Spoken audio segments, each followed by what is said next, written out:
Waktu itu Basri ngelihat sosok Bu Dirima ini masuk ke toilet. Begitu Basri ini duduk, dan beberapa detik kemudian Basri ini sadar, astagfirullahaladzim, dia baru sadar kalau Bu Dirima ini kan sudah meninggal. Masih di rumah Bu Dirima, Basri ini tidur, dan seolah-olah ada yang masuk. Jadi antara sadar dan tidak sadar, Basri ini dengar kayak ada suara tongkat. Tak.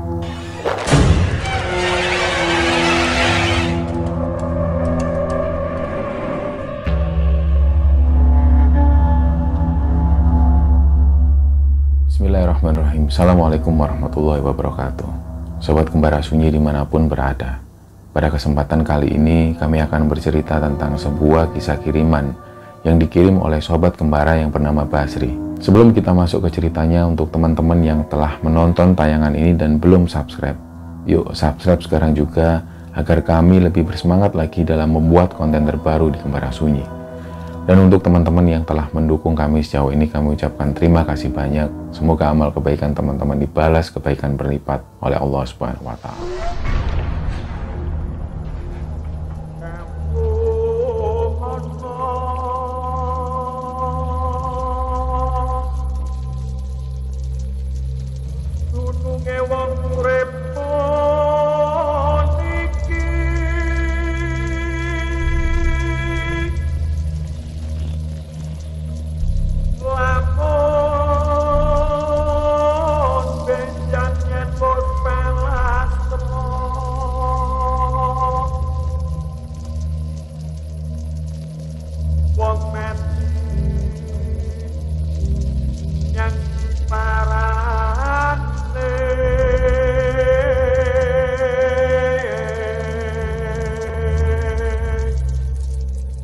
Jadi cerita ini dikirim oleh sobat kembara yang namanya Basri. Basri ini tinggal di Banyuwangi dan dia cerita di tahun 2018 itu dia dapat kabar dari Jakarta bahwa budenya itu meninggal. Jadi budenya Basri ini namanya Bu Dirima dan beliau sudah lama tinggal di Jakarta. Basri itu begitu dekat dengan budenya, apalagi pada masa-masa kecil itu. Nah, ketika mendengar kabar bahwa budenya meninggal, berangkatlah mereka satu keluarga menuju ke Jakarta. Begitu sampai di Jakarta, di situ Basri melihat 3 orang anak Bu Rima itu, yang pertama namanya Abbas, yang kedua namanya Hendrik, dan yang ketiga namanya Sony. Mereka semua ini sudah berkeluarga. Nah, sebenarnya Basri sendiri sudah berkeluarga juga, tapi waktu itu ketika takziah ke rumah budenya itu, istrinya Basri ini nggak ikut. Jadi yang berangkat ke Jakarta untuk takziah itu Basri dan kedua orang tuanya. Bu Dirima ini adalah kakak dari ayahnya Basri, dan Basri cerita dulu pada masa kecil itu Basri begitu dekat dengan budenya ini, bahkan seolah-olah Basri itu dianggap seperti anaknya sendiri. Nah, ketika pertama kali melihat jenazah dari budenya itu, Basri itu benar-benar sedih, karena di situ Basri ini tahu kalau kaki kanan dari Bu Dirima ini sudah diamputasi, karena kabarnya Bu Dirima ini punya sakit gula dan kaki di bagian kanan itu sudah mengalami luka yang begitu berat sampai kemudian harus diamputasi. Nah, di situ Basri melihat suaminya Bu Dirima itu yang namanya Pak Demuji. Di situ dia sedih terus memandangi jenazah istrinya. Nah, setelah proses itu Basri pun tinggal di sana selama beberapa hari, sampai 7 hari 7 malam tinggal di sana. Dan di hari ke-7 kedua orang tua Basri ini pamit pulang kembali ke Banyuwangi, tapi Basri masih tinggal di situ karena masih pengen menemani Pak D-nya itu. Nah, kebetulan di rumah itu anak dari Bu Dirima dan Pak Demuji ini yang tinggal di sana cuman anak terakhir yang namanya Sony ini. Dia tinggal sama istrinya yang namanya Citra. Jadi waktu itu Basri ini hanya melihat Sony dan Citra itu hanya mondar-mandir di kamar dan tidak pernah menemani Basri untuk ngobrol. Padahal dulu ketika masa kecil itu Basri cerita kalau dia begitu dekat dengan anak-anaknya Bu Dirima itu. Tapi setelah meninggalnya Bu Dirima, lebih tepatnya ketika Bu Dirima sakit itu, anak-anaknya ini seperti jaga jarak dengan Basri. Nah, karena Basri ini orangnya easy going, jadi dia menganggap hal itu biasalah. Yang penting dia bisa menemani Pak D-nya itu supaya Pak D-nya ini nggak sedih lagi. Tapi ternyata ketika Basri ini tinggal di rumah Pak D Muji itu, Basri ini mengalami beberapa keanehan. Yang pertama dialami oleh Basri ketika itu, Basri ini tidur. Basri tidur di kamar, dan di tengah malam itu Basri kebangun pingin buang air kecil. Nah, begitu buka kamar, saat mau menuju ke toilet, Basri itu ngelihat ada sosok seperti Budi Rima yang jalan menuju ke toilet dengan pakai tongkat di bagian kanannya. Jadi seperti tertati-tati. Nah, waktu itu Basri ini ngerasa blank. Dia itu ngerasa seolah-olah Budi Rima ini masih hidup. Jadi waktu itu Basri sempat menyapa, "Loh, Budi mau kemana?" Karena khawatir Budi Rima posisinya waktu itu jalan dengan tertati-tati. Jadi Basri tanya, "Loh, Budi mau kemana?"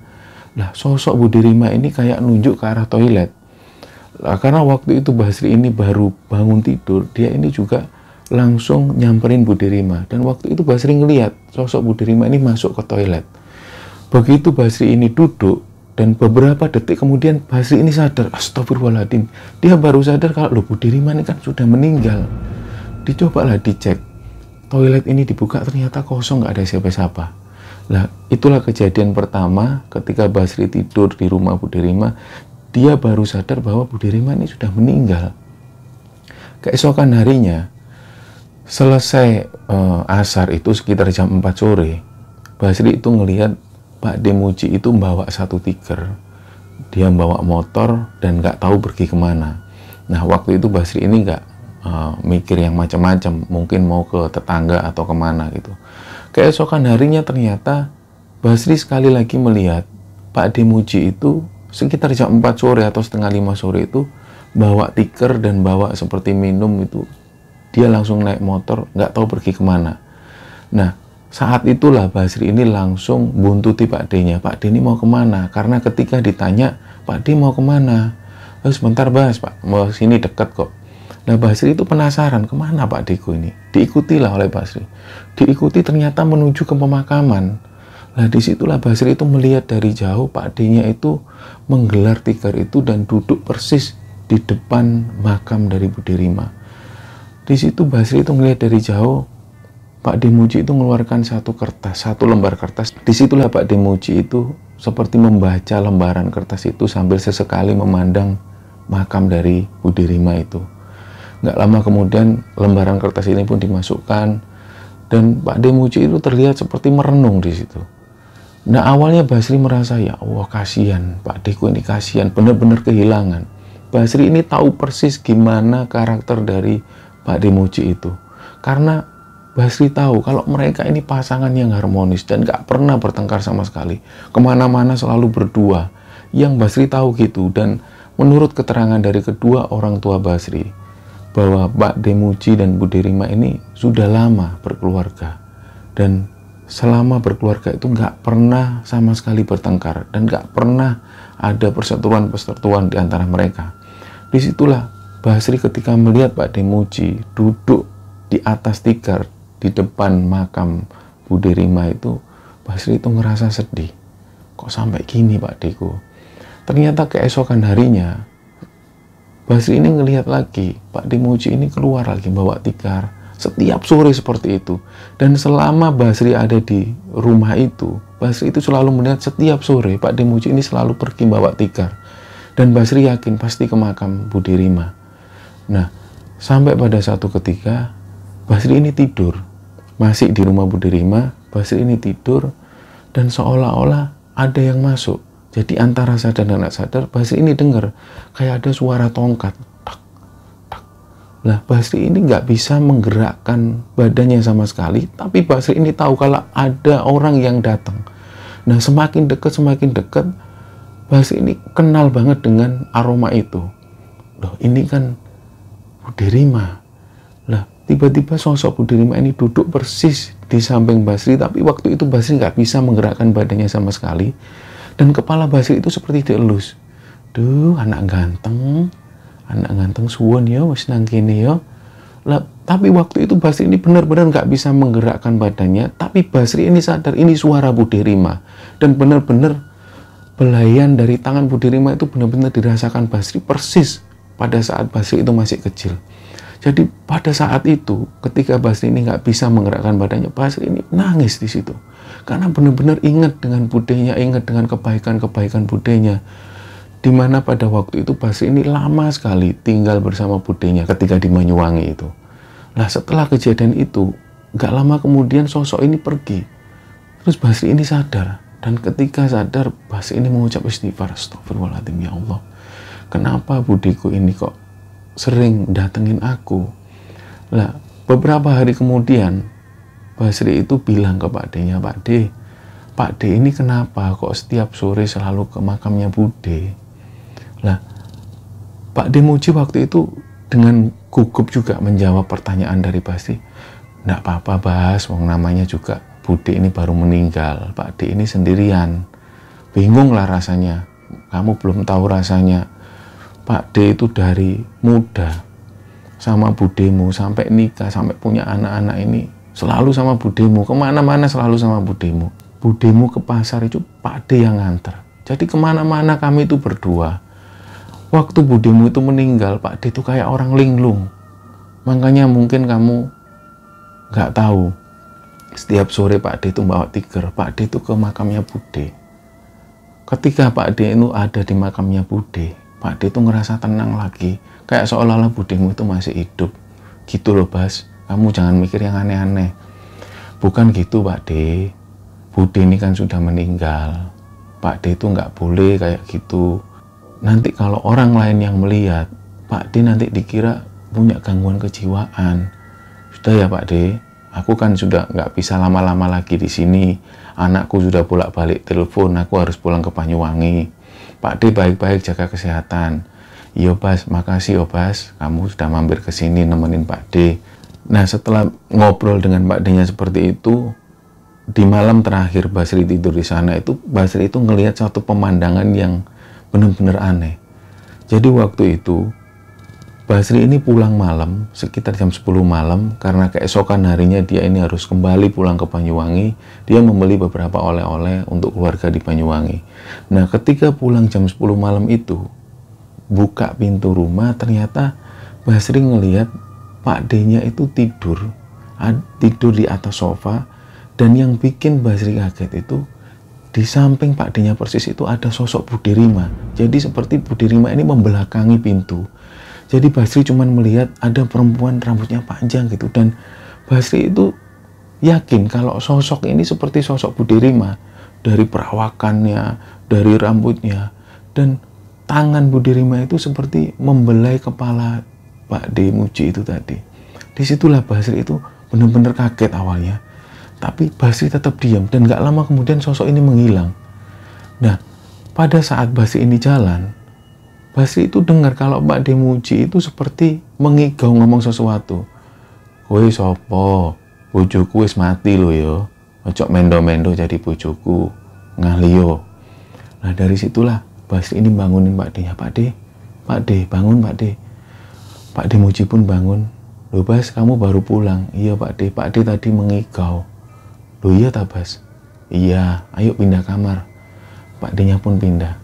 Lah selama tinggal di situ, Basri ini mengaku kalau anak-anaknya ini seperti acuh sama Pak D Muji ini. Padahal Pak D Muji ini baru kehilangan istrinya, tapi anak-anaknya kok begitu cuek.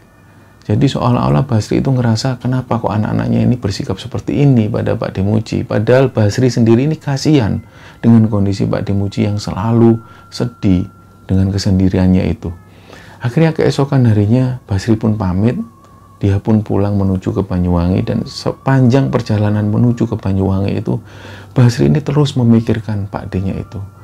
Dan sekali lagi dia teringat lagi dengan kenangan-kenangan bersama budenya waktu itu. Budenya begitu baik dengan Basri, seolah-olah Basri ini seperti anaknya sendiri. Nah ketika sampai di Banyuwangi, ceritalah Basri kepada kedua orang tuanya, terutama kepada bapaknya. Karena bapaknya Basri ini adalah adik dari Budi Rima. Cerita Basri di situ, Pak, pas waktu aku di sana itu, di rumah Budi Rima itu, aku tiap sore itu ngelihat Pak D Muji ini selalu pergi ke makam Pak Demuji itu loh bawa tikar, ternyata tak buntuti Pak Demuji itu persis duduk di depan makam Bu Dirima. Itu kasihan loh Pak, kenapa kok bisa gitu? Akhirnya bapaknya Basri ini pun cerita, Bas, sini duduk tak ceritain semua. Nah disitulah bapaknya Basri ini cerita, mulai dari awal pertemuan Pak Demuji dengan Bu Dirima itu. Bapaknya Basri pun cerita. Jadi Pak Demuji dan Bu Dirima ini ketemu ketika masa-masa muda itu. Dia ketemu karena tetangga satu desa. Mereka ketemu dan menyatakan perasaan mereka saling cinta. Mereka pun menikah. Nah selama pernikahan itu 9 tahun berjalan, mereka ini belum dikaruniai anak. Dari situlah ada omongan dari Bu Dirima waktu itu untuk menyuruh Pak Demuji ini nikah lagi. Tapi pada saat itu Pak Demuji ini nggak mau nikah lagi. Karena Pak Demuji merasa ya ini semua dari Tuhan, ini semua kehendak Tuhan. Kita ini berumah tangga, kalau memang nggak dikasih keturunan ya sudah, ini semua kehendak Tuhan. Jadi waktu itu Bu Dirima ini sempat ada kekecewaan juga sama dirinya sendiri karena Bu Dirima ngerasa kalau dia ini nggak bisa ngasih keturunan pada Pak Demuji. Tapi waktu itu karena Pak Demuji ini nggak mau disuruh menikah lagi, dia tetap cinta dan sayang seperti biasa dengan Bu Dirima. Nah, di 9 tahun pernikahan mereka itulah, selama 9 tahun itu, Bu Dirima dan Pak Demuji ini sering ngajak Basri itu main ke rumahnya dan istilahnya mengasuh Basri itu dengan baik seperti anaknya sendiri. Jadi waktu itulah Basri itu diperlakukan seperti anaknya sendiri sampai di 9 tahun usia pernikahan mereka itu, mereka memutuskan untuk mengadopsi anak. Jadi ada anak tetangga desa yang di sana ini yang diasuh oleh Bu Dirima dan Pak Demuji. Dan anak pertama itu dinamai Abbas. Dan ketika mereka mengasuh Abbas itu mereka senang, mereka bahagia. Dan gak lama, sebelum 1 tahun, mereka mengadopsi anak lagi yang namanya Hendrik. Sampai pada akhirnya dia mengasuh anak lagi yang namanya Sony. Jadi total 3 anak yang diadopsi oleh Pak Demuji dan juga Bu Dirima. Dan gak lama setelah itu, 3 tahun setelah itu, mereka pun pindah ke Jakarta untuk mengelola satu kos-kosan di sana. Dan selama di Jakarta itulah usaha mereka ini semakin sukses dan mereka punya banyak kos-kosan di sana. Nah, selama tinggal di Jakarta itulah salah satu anak dari mereka itu yang namanya Sony tinggal di sana bersama istrinya. Jadi istrinya Sony yang bernama Citra itu tinggal di sana, dan selama tinggal di sana itu mereka ini baik-baik aja. Sampai pada satu kejadian di tahun 2015 itu 3 orang anak mereka ini didudukkan, dan waktu itu Pak Demuji dan Bu Dirima itu bilang ke mereka bahwa kalian bukan anak kandung kami dan kalian ini cuma anak angkat. Kami merasa harus mengatakan ini karena kalian sudah besar dan sudah berumah tangga. Jangan sampai kalian nggak tahu orang tua kandung kalian yang ada di Banyuwangi. Nah dari situlah sebenarnya Abbas, Hendrik, dan Sony ini sebenarnya sudah tahu, cuman mereka nggak berani mengungkapkan. Mereka sudah tahu kalau mereka ini cuma anak angkat, tapi mereka nggak pernah membahas sedikit pun sampai di tahun 2015 itu pada akhirnya Bu Dirima sendiri yang mengungkapkan hal itu. Di tahun 2015 itu, setelah mereka mendengar pernyataan dari Bu Dirima sendiri bahwa mereka bukan anak kandung, tapi anak angkat, si Citra ini, istri dari Sony itu seolah-olah nggak terima. Karena ada satu pernyataan dari Bu Dirima bahwa satu kos-kosan yang ada di dekat rumahnya itu diserahkan kepada Basri. Disitulah Citra ini mulai nggak terima, dan setelah kejadian itu hubungan mereka ini agak renggang. Terutama hubungan Citra dan juga Pak Demuji juga Bu Dirima agak renggang.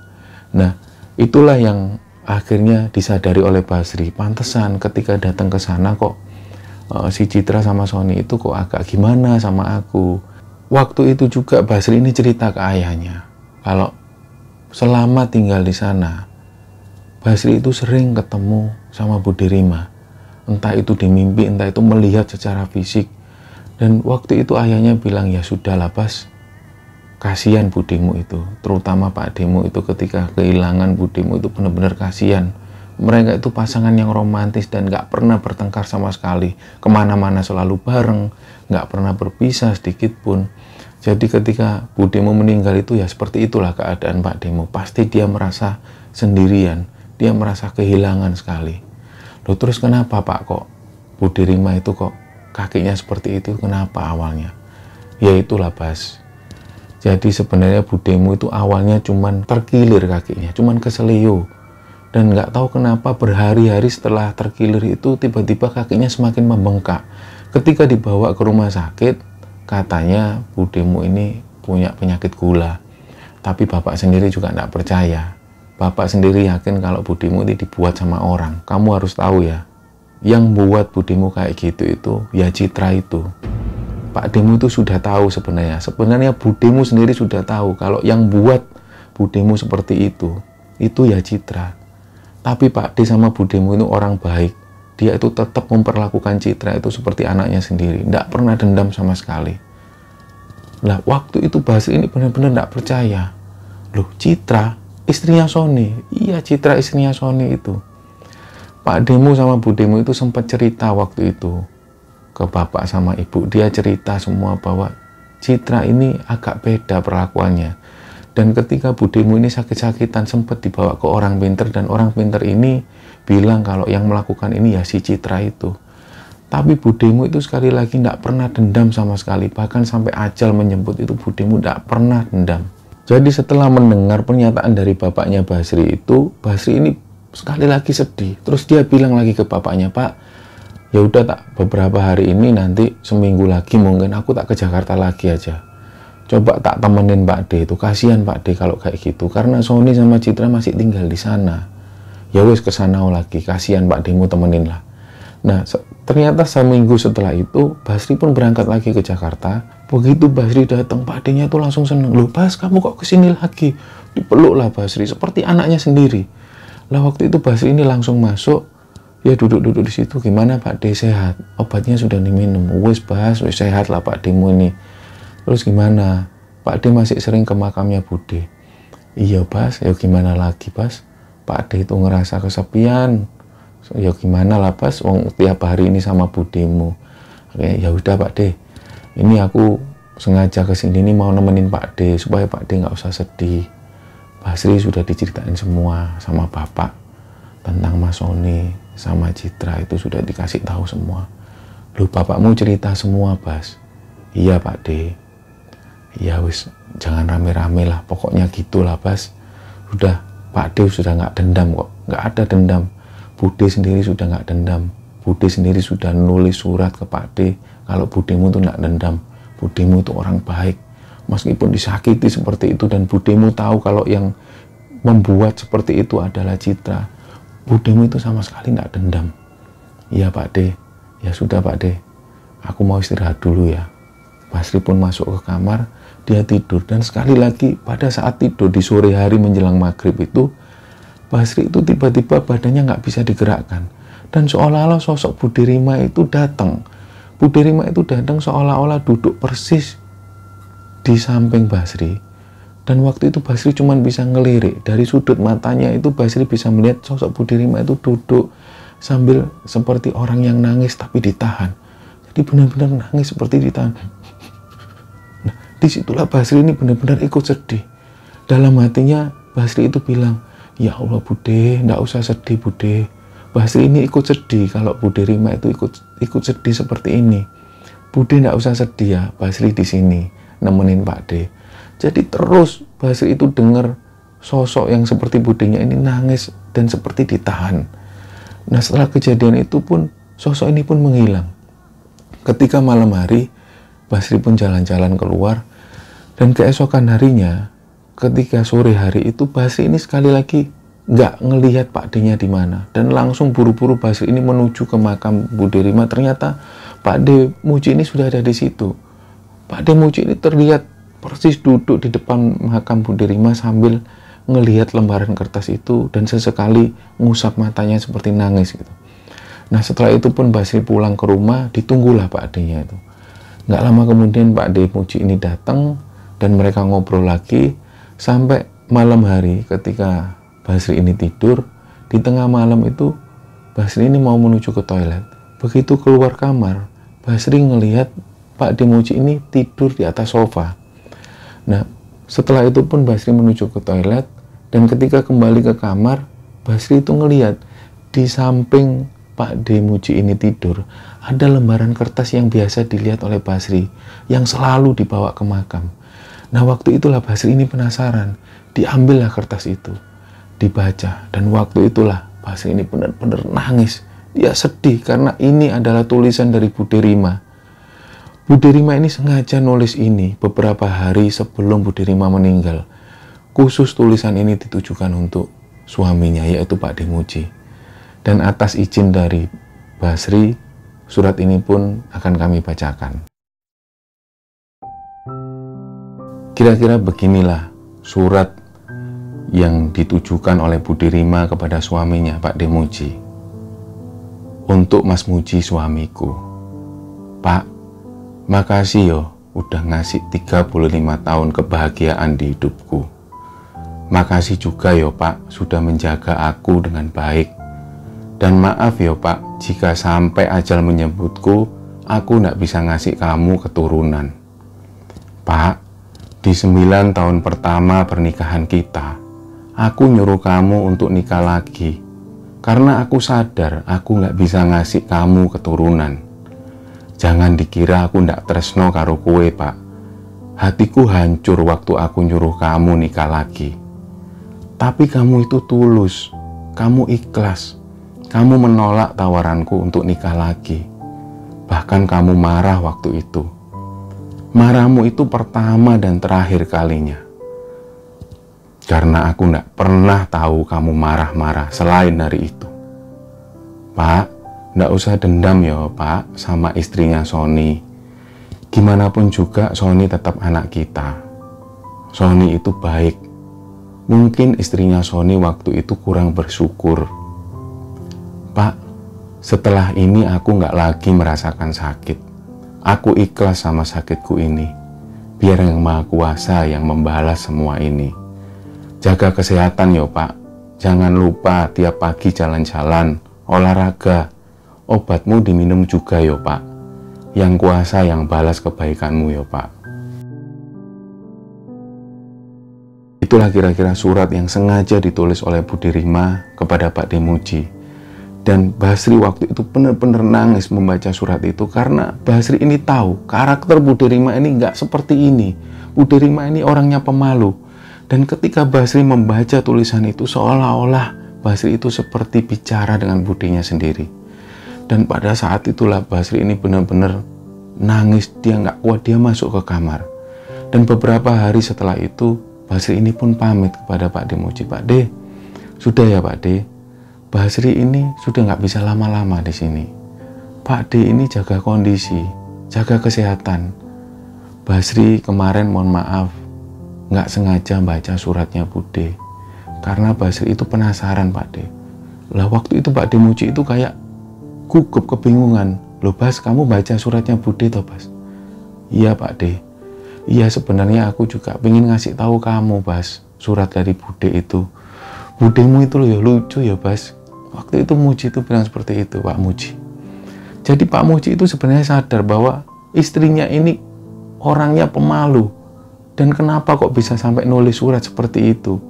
Pak D. Muji ini sadar bahwa istrinya ini pemalu. Dan gak mungkin menulis seperti itu kalau tidak dengan sangat terpaksa sekali.